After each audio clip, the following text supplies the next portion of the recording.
کے لیے، اور میں نے یہ فیصلہ کیا کہ یہ میں لائیو کروں گا. یہ ریکارڈڈ تھنگ ہے، یہ آپ کے پاس لائیو جائے گی بات.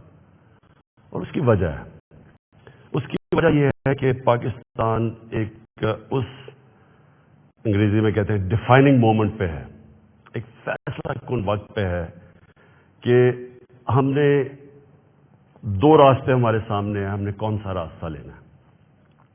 لیکن میں چاہتا ہوں کہ اس سے پہلے یہ میں جو اپنی آپ سے دل کی آج باتیں کروں گا، اس سے پہلے میں صرف قوم کو بتانا چاہتا ہوں کہ میری طرح کا آدمی پالیٹکس میں آیا کیوں. کیونکہ آپ اگر پالیٹیشنز کی زندگی دیکھیں تو ان کو کسی کو بھی کوئی پالیٹکس سے پہلے نہیں جانتا تھا.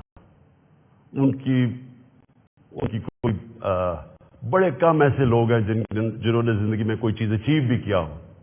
قائد اعظم محمد علی جناح بہت بڑے پالیٹیشین تھے، لیکن انہوں نے وہ ایسے تھے کہ سارے ہندوستان کے اندر وہ سب سے بڑے وکیل سمجھے جاتے تھے. تو ایک وہ یعنی ان کی حیثیت تھی پالیٹکس پہ آنے سے پہلے. لیکن آپ زیادہ تر لوگوں کو دیکھیں تو پالیٹکس میں تو سے پہلے کوئی ان کا نام بھی نہیں جانتا تھا. تو میں تو وہ ایک خوش قسمت انسان اللہ کا خاص شکر ادا کرتا ہوں کہ مجھے تو اس نے سب کچھ دے دیا تھا. یعنی کوئی بھی شاید ہی کسی کو اتنی شہرت ملے، جتنا میری زندگی میں ضرورت تھی اتنا پیسہ میرے پاس تھا، سب کچھ تھا میرے پاس. یعنی آج بھی مجھے کوئی کسی چیز کی ضرورت نہیں ہے. اللہ مجھے سب کچھ دے بیٹھا اور میں اس کا بڑا شکر گزار ہوں. دیکھیں، میں پاکستان کی پہلی جنریشن تھا. ہم وہ جنریشن تھے جو پہلے آزاد پاکستان میں پیدا ہوئے تھے. پاکستان میرے سے صرف 5 سال بڑا ہے. تو میرے ماں باپ جو تھے، میں بار بار لوگوں کو بتاتا ہوں، وہ ایک غلامی کے دور میں پیدا ہوئے تھے، وہ انگریز کے دور میں پیدا ہوئے تھے. اور میں جب تک بڑا ہوتا رہا، کیونکہ انہوں نے پاکستان موومنٹ میں شرکت کی تھی، وہ مجھے ہمیشہ یہ احساس دلواتے تھے کہ تم بڑے خوش قسمت ہو، آزاد ملک میں پیدا ہوئے ہو. تمہیں نہیں پتا کہ جو بھی آپ کر لیں غلامی کیا ہوتی ہے. کیونکہ ایک سطح سے اوپر آپ جا ہی نہیں سکتے، کیونکہ اس کے اوپر آپ کے حکمران بیٹھے ہوئے تھے. تو ایک بڑا جو بھی خوددار لوگ تھے ان کو بڑا برا لگتا تھا یہ جو انگریز کی غلامی تھی. تو ہم بڑے ہوئے، میرے بہنیں اور میں، ہمیں یاد ہے کہ بچپن سے یہ بتایا گیا. تو جو یہ خودداری ہے نا، یہ ایک آزاد قوم کی نشانی ہوتی ہے. اور جب میں نے پالیٹکس شروع کیا، میں آپ کو بتاؤں پالیٹکس میں بھی کیوں آیا تھا. میں اس لیے آیا کہ میں ایک تو پالیٹکس کا اسٹوڈنٹ تھا. یونیورسٹیز میں نے پالیٹکس پڑھی ہوئی تھی، پاکستان کی اور دنیا کی پالیٹکس کے اوپر مجھے پتا تھا، تاریخ کا پتا تھا. میں اس نتیجے پہ آیا کہ ہمارا ملک کبھی بھی وہ ملک بن نہیں سکتا جو خواب تھی علامہ اقبال کی، اور جو قائد اعظم جیسا لیڈر، یعنی جس طرح انہوں نے جدوجہد کی اس خواب کے لیے کہ پتا تھا کہ انہوں نے زندہ نہیں زیادہ دیر رہنا. اور اگر آپ ان کی تاریخ پڑھیں کہ جس طرح انہوں نے کیس لڑا پاکستان کا بیماری کی حالات میں، تو یہ ہمارے یہ فاؤنڈنگ فادرز تھے. تو جو پاکستان کا مقصد تھا وہ تو ایک بڑا عظیم مقصد تھا کہ ہم نے ایک اسلامی فلاحی ریاست بننا تھا.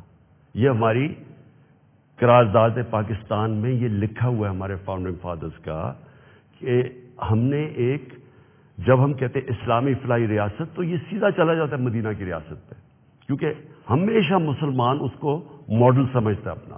جو سنہری دور اسلام کا ہے وہ مدینہ کی ریاست تھی.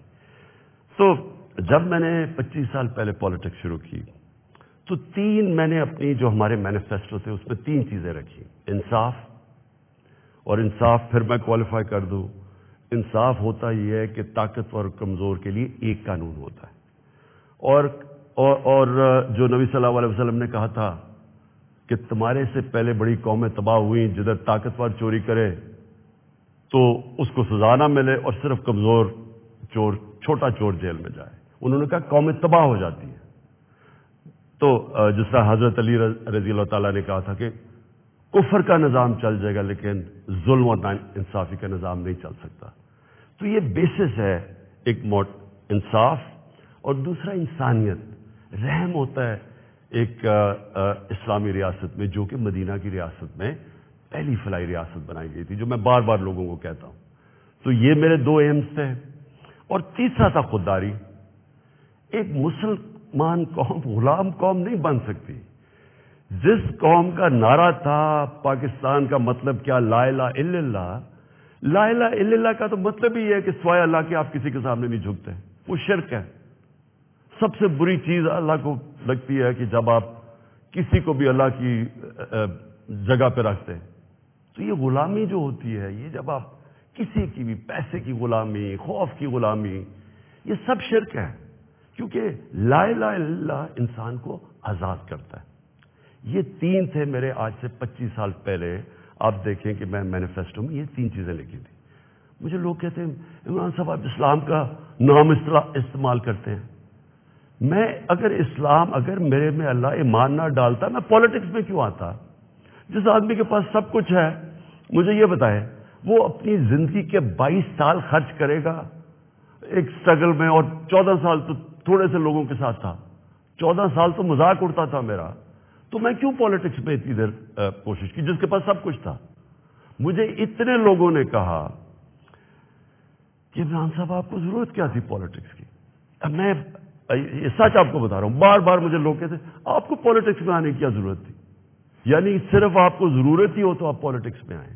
آپ کوئی نظریے کے لیے نہ آئیں, کوئی آپ کی بڑی ایمبیشن نہ ہو. ایک میں اپنے سارے جو, اور خاص طور پہ میں چاہتا ہوں میرے جو نوجوان ہیں وہ آج میرا بڑا غور سے سنے جو میں نے آپ سے بات کرنی ہے. دیکھیں, ایک مولانا رومی کی ایک سینگ ہے. مولانا رومی کہتے ہیں کہ جب اللہ نے آپ کو پر دیے ہیں تو آپ کیوں چونٹیوں کی طرح زمین پہ رینگ رہے ہیں؟ اس کا مطلب یہ ہے کہ اللہ نے ہمیں اشرف المخلوقات بنایا ہے, سب سے بڑی مخلوق.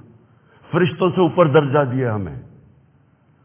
فرشتوں کو کہا انسان کے سامنے جھکو, اور شیطان کو اس لیے نکالا گیا, وہ عبادت بڑی کرتا تھا, اس نے ان کا حکم نہیں مانا, اس میں تکبر تھا, اس نے کہا میں نہیں جھکتا.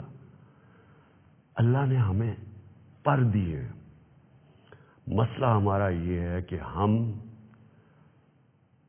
کیونکہ ہمارے میں ایمان کی کمی ہوتی ہے, کیونکہ ہم اور خداؤں کی پوجا کرتے ہیں, جو سب سے بڑا جو شرک ہے وہ پیسے کی پوجا کرتے ہیں, خوف کی پوجا کی, جو وہ بڑی سپر پاور ہے, اگر ہم نے یہ نہ کیا تو ہم تباہ ہو جائیں گے. یہ خوف کا بت ہے.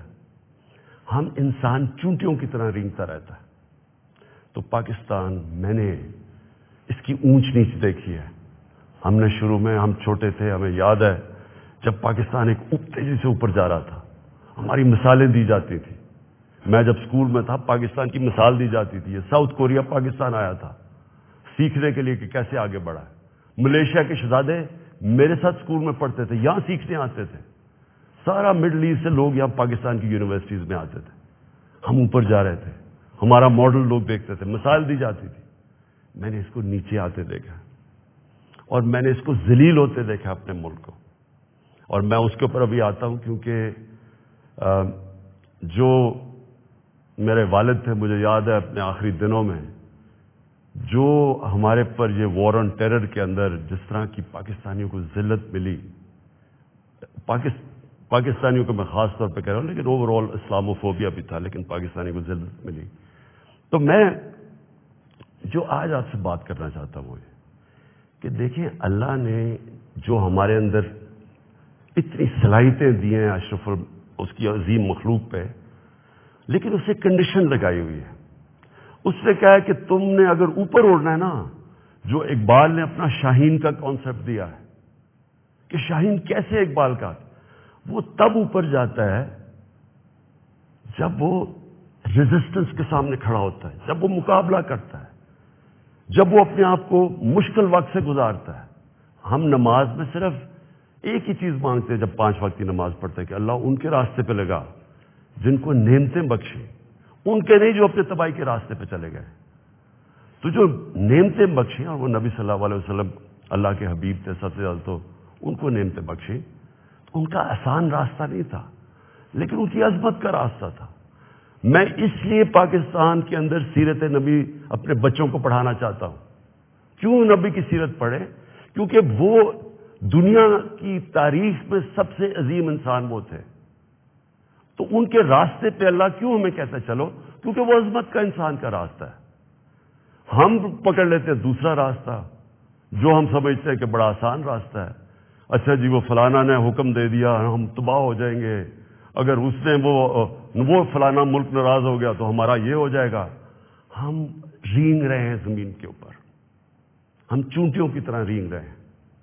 تو میں سب سے پہلے کہ جب میں نے 25 سال پالیٹکس شروع کی تو میں نے کبھی، آپ میری کوئی سٹیٹمنٹ پڑھ لیں، میں نے ہمیشہ ایک چیز کہی، نہ میں کبھی کسی کے سامنے جھکوں گا اور نہ اپنی قوم کو کسی کے سامنے جھکنے دوں گا، یعنی اپنی قوم کو کسی کی غلامی نہیں کرنے دوں گا۔ یہ 25 سال کوئی میری سٹیٹمنٹس ابھی آپ دیکھ لیں، کوئی پرانی میری ویڈیوز ہیں، کبھی اس سے پیچھے نہیں ہٹا میں۔ جب میں اقتدار مجھے ملا تو میں نے تب فیصلہ کیا کہ ہماری فورن پالیسی آزاد ہوگی۔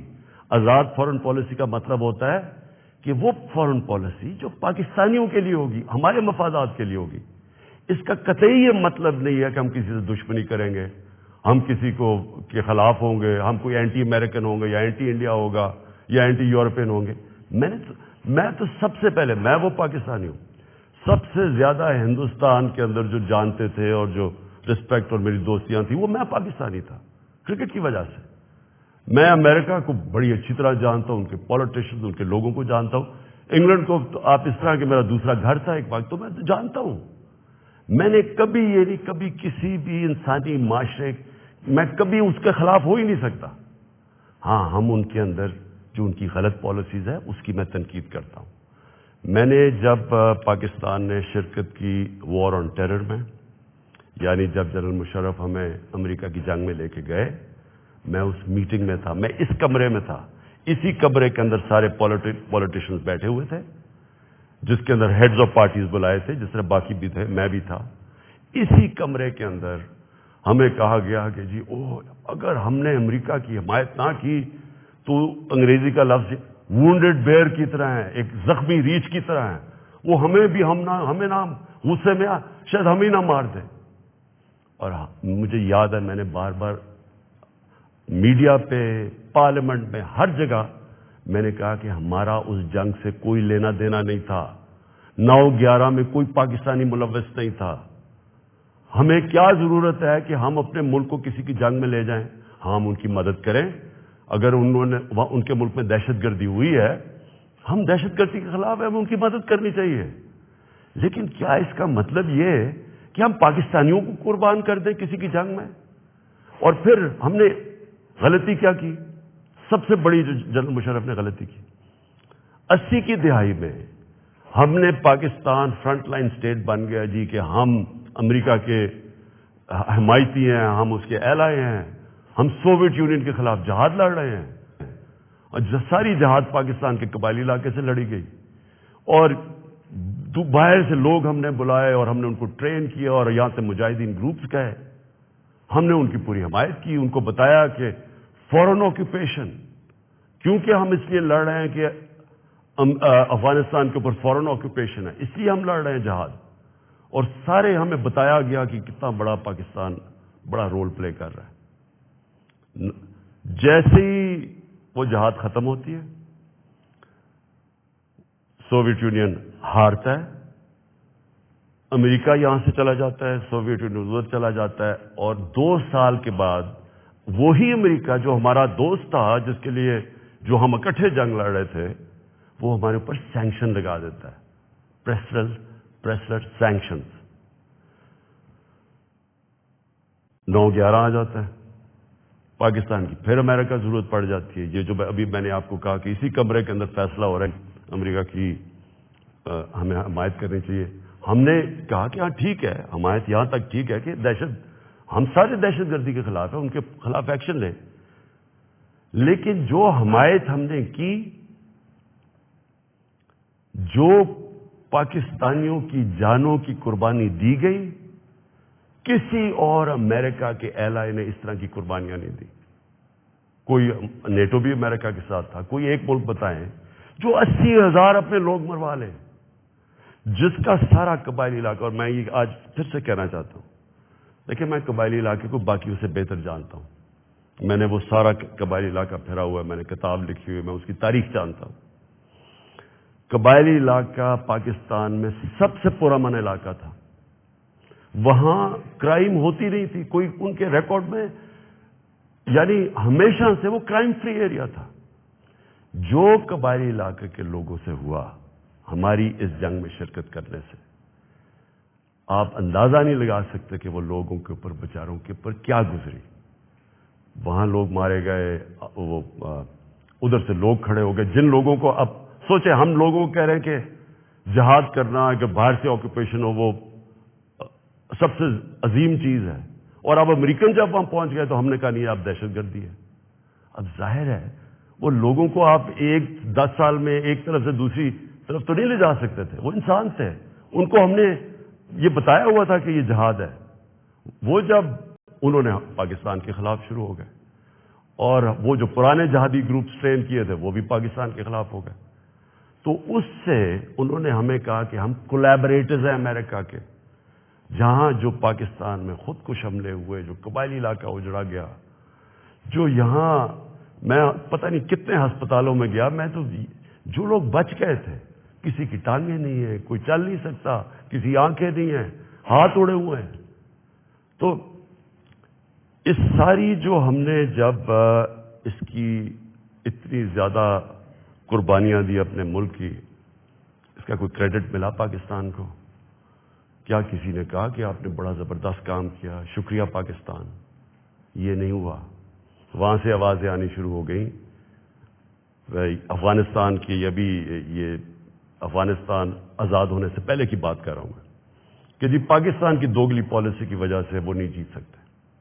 یہاں ہمارے لوگوں کو بار بار کہا گیا کہ ڈو مور، کہ ابھی آپ نے اور نہیں کیا.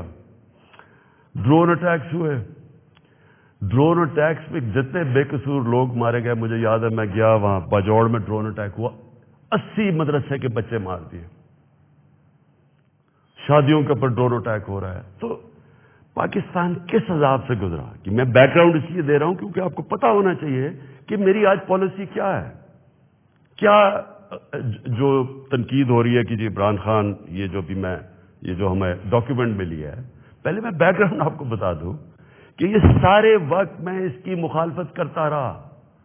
آپ مجھے طالبان خان انہوں نے کہا، جب میں یہ کہتا تھا کہ یہ پاکستان کی جنگ نہیں ہے اور یہ جو ہو رہا ہے یہ ظلم ہو رہا ہے، یہ جو ڈرون اٹیکس کے خلاف میں نے مظاہرے کیے، واحد پولیٹیشین تھا، میں نے دھرنے دیے ڈرون اٹیکس کے خلاف. میں نے وزیرستان مارچ کی، باہر سے ہیومن رائٹس امریکہ سے آرگنائزیشن آئی، انہوں نے میرے ساتھ حمایت کی. ایک کلائیو اسٹیٹٹ اسمتھ تھا وکیل، اس نے میرے ساتھ آ کے حمایت کی کہ یہ اتنا بڑا ظلم ہے. کوئی ہمارے سینئر پولیٹیشین لیڈرز نے کوئی بات نہیں کی. ڈرے ہوئے ہیں، خوف زدہ، کہیں امریکہ نہ ناراض ہو جائے.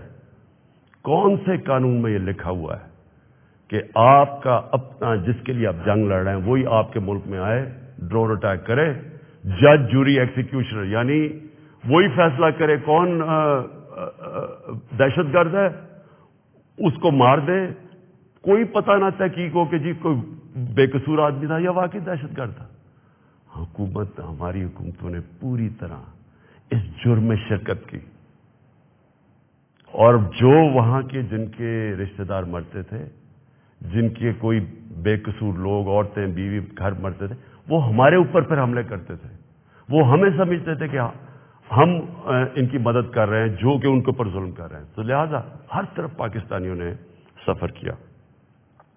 تو میں جب حکومت ملی تو میں نے پہلے دن سے یہ کہا کہ پاکستان کی فارن پالیسی پاکستان کے لوگوں کے لیے ہوگی. ہم کوئی ایسی فارن پالیسی نہیں بنائیں گے جو کہ کسی اور کی تو بہتری ہو لیکن ہمارے ملک کو نقصان پہنچے. کہ یہ کسی کے خلاف نہیں تھی، یہ اینٹی امریکن یا اینٹی یورپین، اینٹی انڈین بھی نہیں تھی.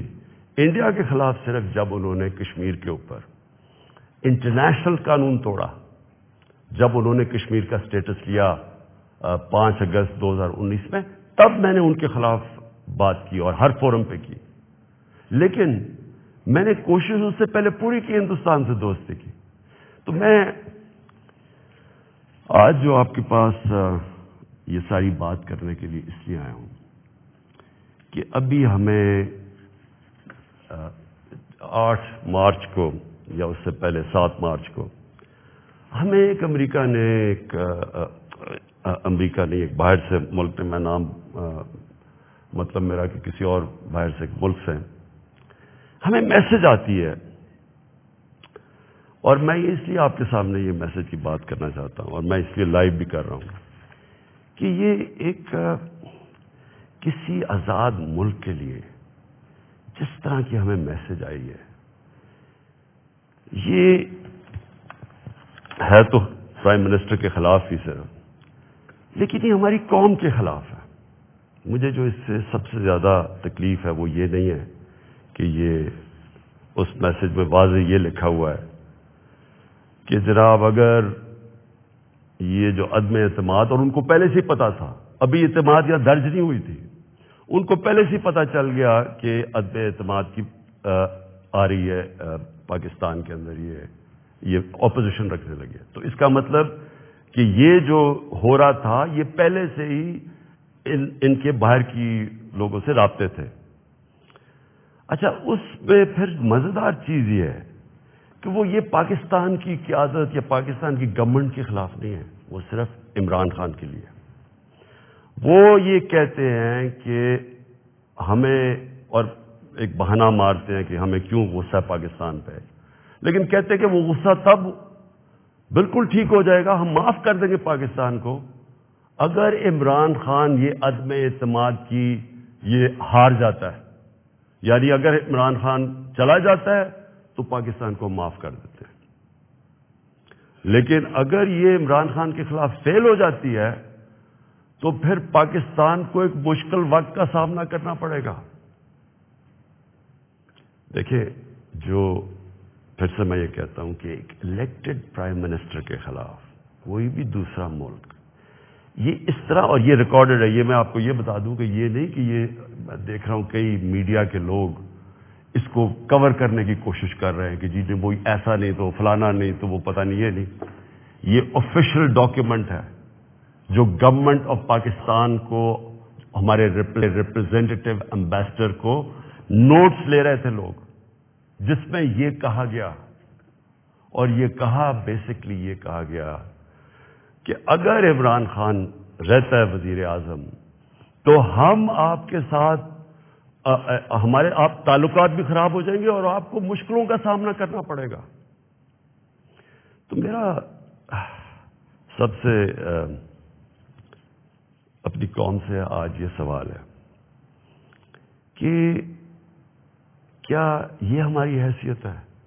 22 کروڑ کی ہم قوم ہیں کہ ہمیں ایک کوئی باہر کا ملک، اور کوئی وجہ بھی نہیں بتایا، کوئی اس پہ کوئی وجہ نہیں، بس یہ کوئی ایک چیز بتا دی کہ جی وہ عمران خان نے اکیلا کو فیصلہ کیا روس جانے کا، حالانکہ جب رشیا جانے کا فیصلہ تھا اس کے اندر ہماری ساری فارن آفس کی پوری مشاورت تھی، ہماری ساری عسکری قیادت کی مشاورت پوری تھی.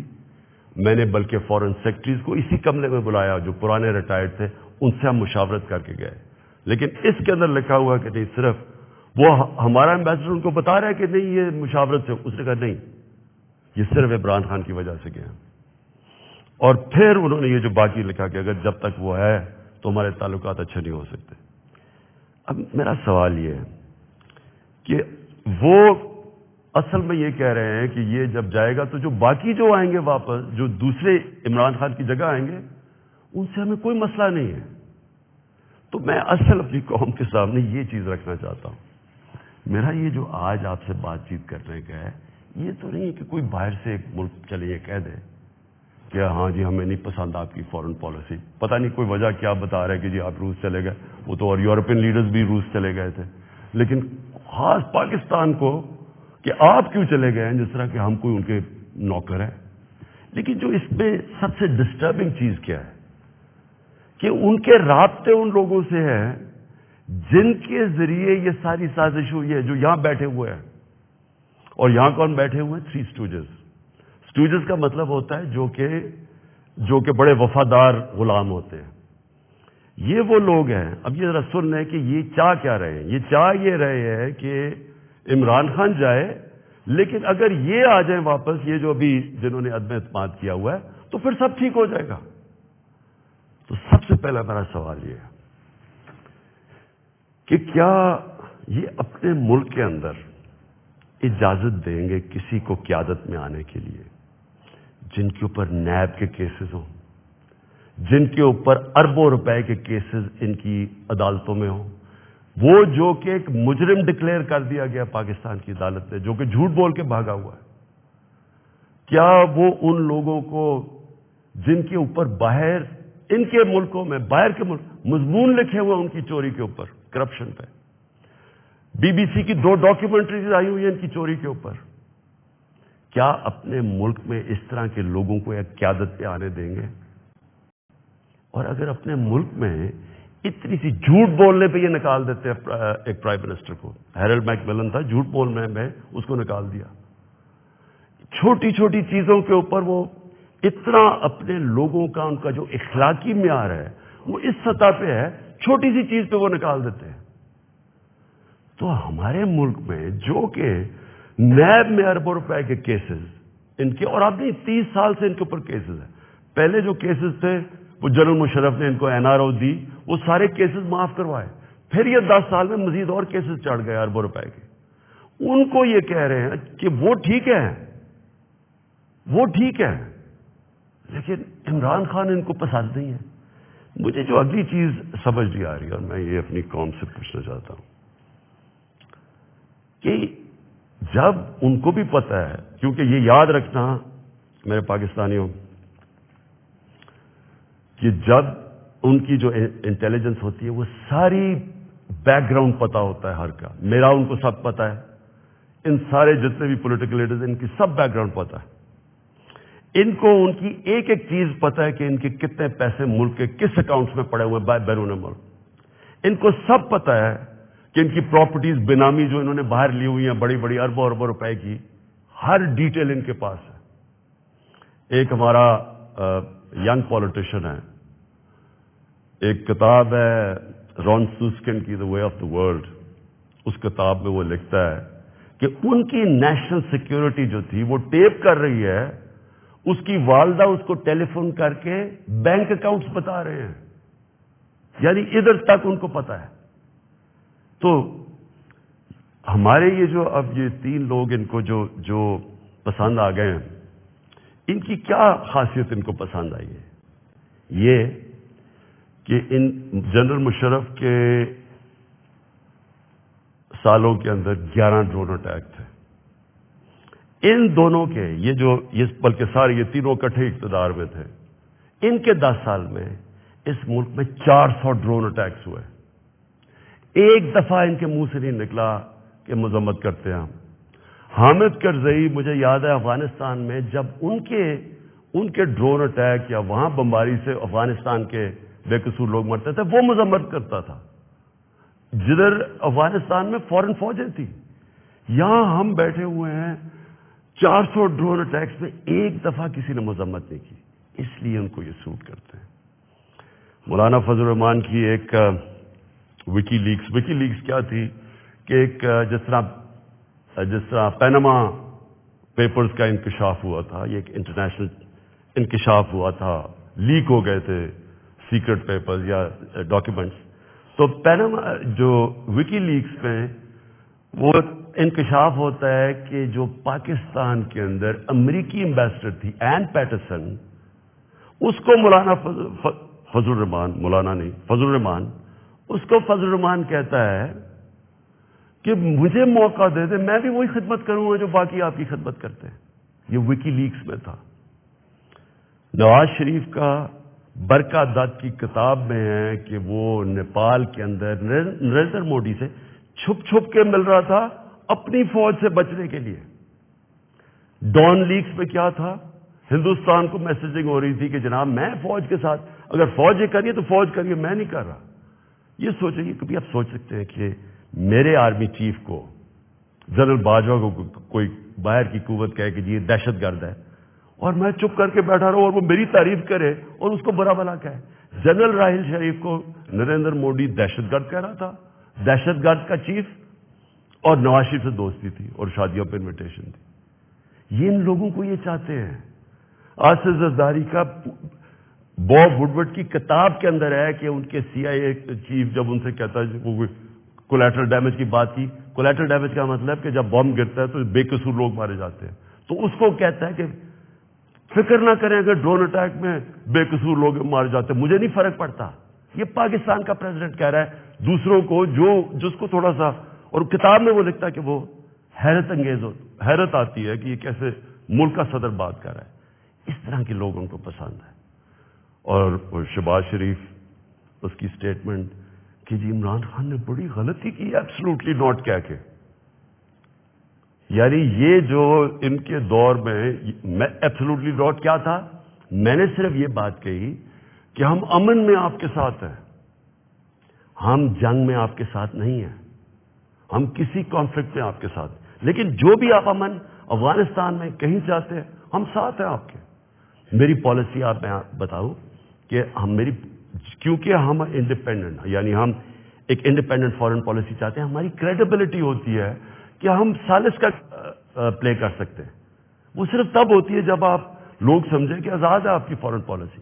جب لوگ پہلے سے سمجھتے ہیں کہ جی جدھر سے حکم آئے گا آپ نے وہی کرنا ہے، آپ کو اتنی بھی شرم نہیں ہے کہ آپ کے ملک میں بمباری کر رہا ہے آپ کا دوست اور آپ کے لوگ مرے اور آپ اس کو نہیں کچھ کہہ سکتے، کس نے آپ کی کیا کریڈیبلٹی ہو رہی ہے اور دنیا نے کیا عزت کرنی ہے آپ نے؟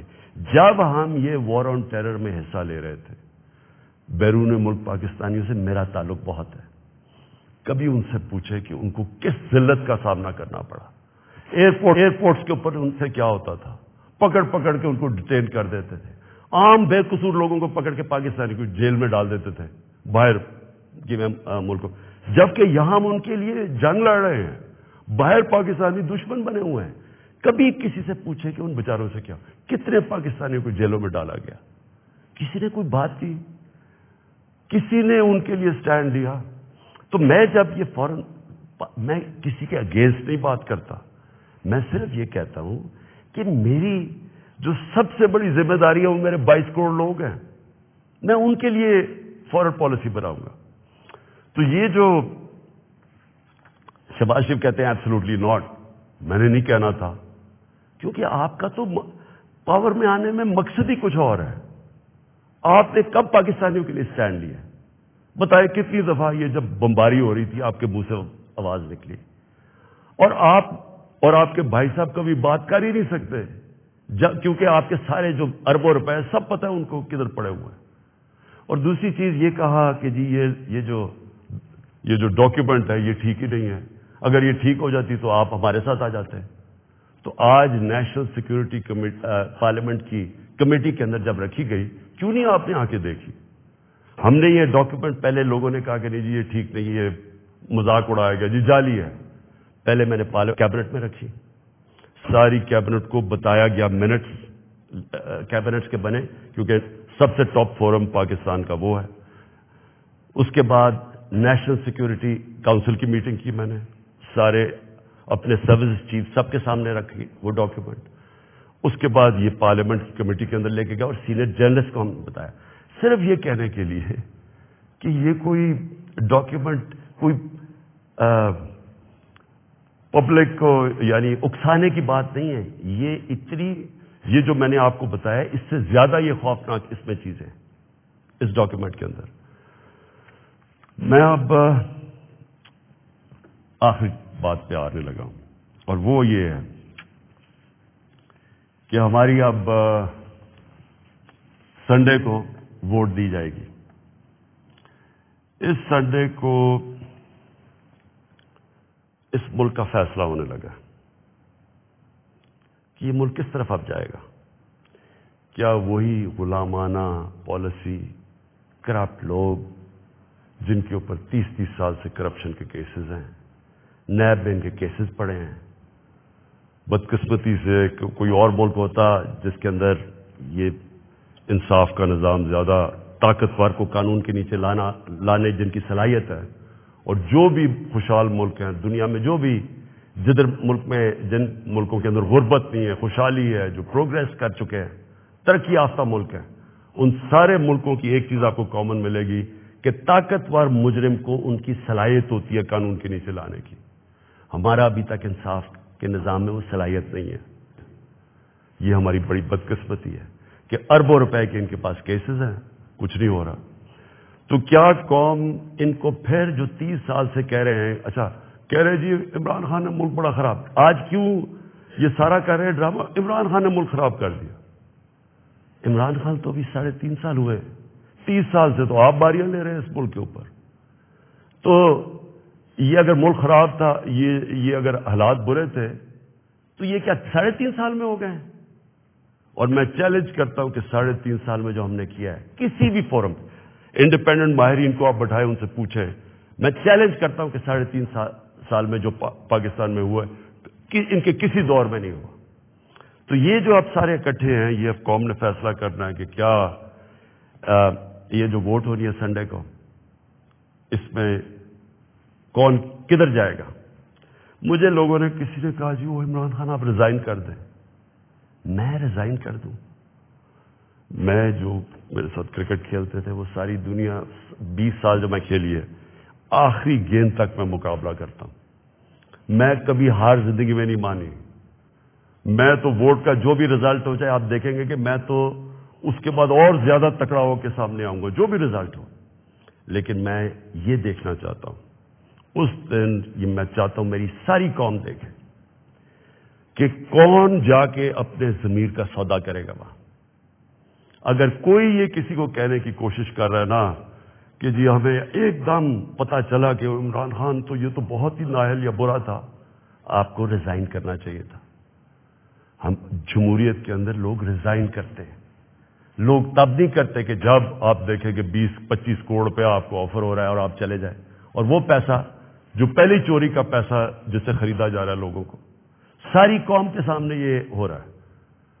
وہ جگہ بنی ہوئی ہے جدھر میریٹ کے اندر یا سندھ ہاؤس کے اندر یہ تماشا چل رہا ہے ساری قوم کے سامنے۔ میں تو یہ پوچھنا چاہتا ہوں کہ ہمارے نوجوانوں کو ہم آج کیا سبق دے رہے ہیں؟ ہم کیا ان کو بتا رہے ہیں کہ یہ ہمارے جو پبلک ریپرزینٹیٹیو ہیں ان کی قیمتیں لگی ہوئی ہیں؟ یہ ساری قوم کے سامنے ہو رہا ہے، یہ کوئی چھپی بات نہیں ہے۔ آپ الٹا بھی لٹک جائیں، کوئی یہ نہیں مانے گا کہ ان 3 لوگوں کے پاس کوئی اس لیے جا رہا ہے کہ یہ تو بڑے کوئی نظریاتی لوگ ہیں۔ تو کوئی نہیں ماننے لگا کہ یا آصف زرداری یا شہباز شریف، نواز شریف یا فضل الرحمانی کوئی نظریاتی لوگ ہیں۔ سب ان کو جانتے ہیں، صرف انہوں نے جو اپنے خلاف سٹیٹمنٹس دی ہوئی ہیں وہ 20 سال ذرا دیکھ لیں تو آپ سمجھ جائیں گے کہ یہ کوئی نظریاتی نہیں ہو رہا، یہ صرف اور صرف ضمیروں کا سودا ہو رہا ہے، یہ اپنے ملک کا سودا ہو رہا ہے، یہ اپنے ملک کی ساورنٹی کا سودا ہو رہا ہے۔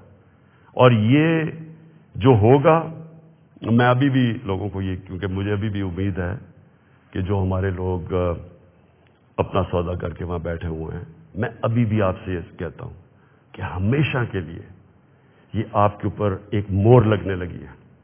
یہ نہ لوگوں نے آپ کو معاف کرنا ہے، نہ لوگوں نے آپ کو بھولنا ہے، نہ آپ کی اس بات کو معاف کرنا ہے بھولنا ہے، نہ جو لوگ آپ کو ہینڈل کر رہے ہیں نہ ان کو معاف کرنا ہے اور بھولنا ہے لوگوں نے۔